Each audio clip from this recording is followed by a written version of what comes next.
नमस्कार दोस्तों, मैं सिकंदर खान हूं और आज आप लोगों से एक विशेष मुद्दे पर चर्चा करने आया। वो मुद्दा है शिक्षा का मुद्दा। छत्तीसगढ़ में शिक्षा का स्तर किस तरह से आगे बढ़ रहा है और कितना आगे बढ़ चुका है। क्यों?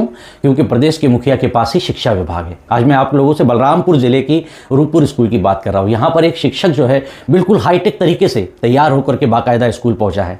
फिलहाल सोशल मीडिया में चल रहा है कि ये शिक्षक शराब पी करके आया और बाकायदा दोनों पैर अपने टेबल पर रखा है और कुर्सी पर बेहतरीन आराम फरमा।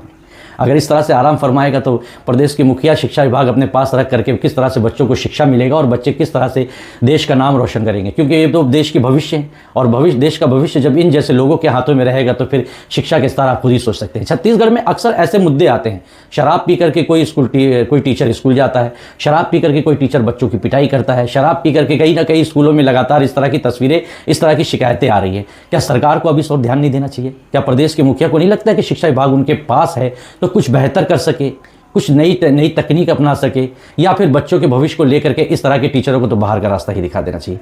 इस तरह के टीचरों पर तत्काल कार्रवाई करना चाहिए। ऐसे में बच्चों को, जो आदिवासी बच्चे स्कूल में पढ़ने आते हैं, बस्तर और सरगुजा ये दो क्षेत्र जो है वो आदिवासी और बिहड़ इलाकों में आता है और इन इलाकों में अगर बच्चों को शिक्षा नहीं मिल पाएगा तो फिर कहाँ पर खोजेंगे हम शिक्षा का स्तर। क्योंकि आदिवासी बच्चे हैं, ग्रामीण क्षेत्रों में रहते हैं, नदी नाला पार करके जान जोखिम में रखकर, ऐसे कई तस्वीरें और भी सामने आ चुकी हैं कि लोग जो है अपने बच्चों की शिक्षा के लिए बच्चों को कंधे में बैठा करके नदियाँ पार करते हैं। बाढ़ जैसी स्थिति आती, आपदा जैसी स्थिति आती है, वहां से पार करके अपने बच्चों को स्कूल पहुंचा दे। और जब बच्चे स्कूल पहुंचेंगे तो इस तरह के हाईटेक टीचर अगर पहुंचेंगे, शराब पी करके चड्डी और बनियान से स्कूल पहुंच रहे हैं, तो छत्तीसगढ़ का शिक्षा स्तर चड्डी और बनियान से ही कम नहीं है।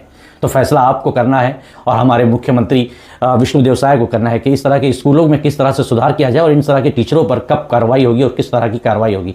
कि इस तरह की तस्वीरें बिलासपुर, सरगुजा, बस्तर कई बार सामने आ चुकी है, लेकिन अब वक्त है कार्रवाई का।